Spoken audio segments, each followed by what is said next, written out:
కృష్ణ గారు వీళ్ళు కూడా ఉన్నారు. అంటే లైక్ ఎవరి వరకు తీసుకెళ్లారు దీన్ని? ఏ ఏ కైండ్ ఆఫ్ రిజల్యూషన్స్ తీసుకున్నారు ఇప్పుడు దీన్ని?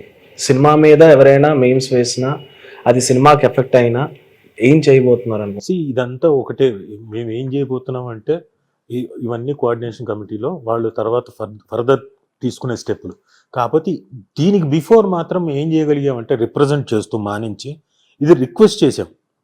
ఇది రిక్వెస్ట్, బాబు దయచేసి ఎవరికైనా ఇదివరకు ఏమైనా అసభ్యంగా లేడీ ఆర్టిస్టులు కానీ మగ ఆర్టిస్టులు కానీ వాళ్ళు వీళ్ళని కానీ ఎవరినైనా అన్నా డైరెక్టర్లు కానీ మీరు ఇంకొకరిని ఎవరినైనా అన్నా కానీ తీసేయండి.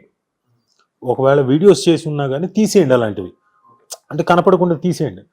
సమసిపోతుంది గొడవ ఇక్కడతో. సో ఫర్దర్గా ఇబ్బంది ఉండదు, వాళ్ళకి ఇబ్బంది ఉండదు, మాకు ఇబ్బంది ఉండదు. సో అది ఓన్లీ రిక్వెస్టే ఫస్ట్. లేదు మేము ఇంకా పెట్టరైపోతాం చెల్లరైపోతాం అనుకుంటే మాత్రం ఆల్రెడీ ఇచ్చాం కాబట్టి నెక్స్ట్ కోఆర్డినేషన్ కమిటీ ఉంటుంది. ప్లస్ సీరియస్గానే we're going to take steps. ఇప్పుడు మీరు డీజీపీ గారికి లేఖ కూడా రాశారు, ఏంటి ఆయన రెస్పాన్స్ ఏంటి? హీ వాస్ జితేంద్ర గారు, డీజీపీ గారు, he was so kind, so nice. అంటే వెళ్ళిన వెంటనే హీ వాజ్ వెరీ బిజీ. ఆ రోజు మేము ఆయన మాకు ఇచ్చిన టైంకి ఆ టైం ఆయనకి వేరే మీటింగ్ పడి 1 గంట వీ హ్యాడ్ టు వెయిట్, 2 గంటలు వెయిట్ చేసాం.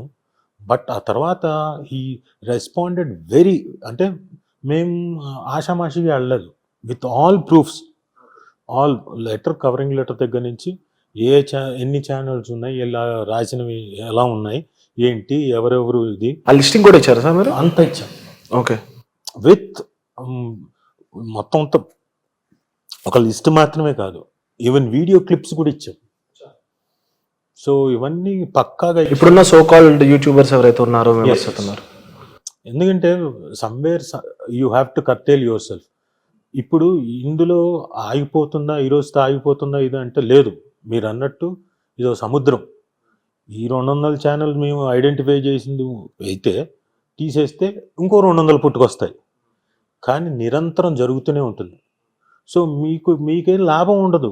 ఇప్పుడు ఏం లాభం? మీరు నెగిటివ్గా ఎందుకు పెడుతున్నారు? వ్యూస్ కోసం. ఆ వ్యూస్ వచ్చినప్పుడు ఏమవుతుంది? డబ్బులు వస్తాయి. పోనీ గొప్పగా వస్తాయా, విపరీతంగా వచ్చేస్తాయి డబ్బులు అంటే కాదు. తిప్పి కొడితే మహా అంటే 8,000 10,000. సరే, అది బహుశా వాళ్ళకి అది చాలా ఎక్కువ అమౌంట్ అయి ఉండొచ్చు, నేను కాదన్నా. బట్ రాసే విధానం కానీ ప్రజెంట్ చేసే విధానం కానీ ఉంది. మనకు సమ్ ఎక్స్టెంట్ మనం ఎంతవరకు మన వాక్ స్వాతంత్రం ఉంది, ఎంతవరకు మన పక్కన ఎదుటి వ్యక్తి మీద పని చేయొచ్చు లేకపోతే ఏది చేయొచ్చు అని మనకు తెలియాలి. ఇప్పుడు నా స్వాతంత్రం ఏంటి? మీ ముక్కు తగలకుండా ఉన్నంత వరకు నేను ఎంతైనా నా చేయి ఊపుకోవచ్చు. మీరు నా ముక్కును కొట్టేసి నా మొహం పగలు కొట్టేస్తే, నా క్యారెక్టర్ని అసాసినేట్ చేస్తే ఇదే ఎక్కడి స్వాతంత్రం? ఇది ఎక్కడి స్వేచ్ఛ? ఇది ఎక్కడి ప్రెస్ తాలూకు స్వేచ్ఛ? కాదుగా, ఇంపాసిబుల్. పోనీ అక్కడతో ఆ మనిషితో ఆగుతున్నారా? లేదు. ఇంట్లో ఆడవాళ్ళ దగ్గరికి వెళ్తున్నారు, ఇంట్లో పిల్లల దగ్గరికి వెళ్తున్నారు, అన్నిటి మీదకి, అందరి మీదకి వెళ్ళిపోతున్నారు. ఎవరిచ్చారు మీకు ఈ స్వాతంత్రం? మీ స్వాతంత్రం ఎక్కడ ఫీల్ అవుతున్నారంటే మీరు ఎక్కడో ఉంటున్నారు కదా, ఎవడేం చేస్తాడులే, ఏమవుతుందిలే అనుకుంటున్నారు. ఒక్కసారి కనీసం మీ మనస్సాక్షికి ఒక్కసారి అలా తిరిగి, అరే ఇది నేను చేసింది కరెక్టా కాదా, నేను నిజంగా మాట్లాడింది రైట్ పాయింటా, లేకపోతే వాళ్ళు హర్ట్ అవుతారా, హర్ట్ అవ్వరా అని ఒక్కసారి ఆలోచించుకొని చేస్తారా? చేయరు. చెప్తున్నా కదా, జస్ట్ వాళ్ళకి అదొక సరదా, ఆ ఉన్మాదం. పక్కన వాడిని, ఇది జెలసీ అంటారు.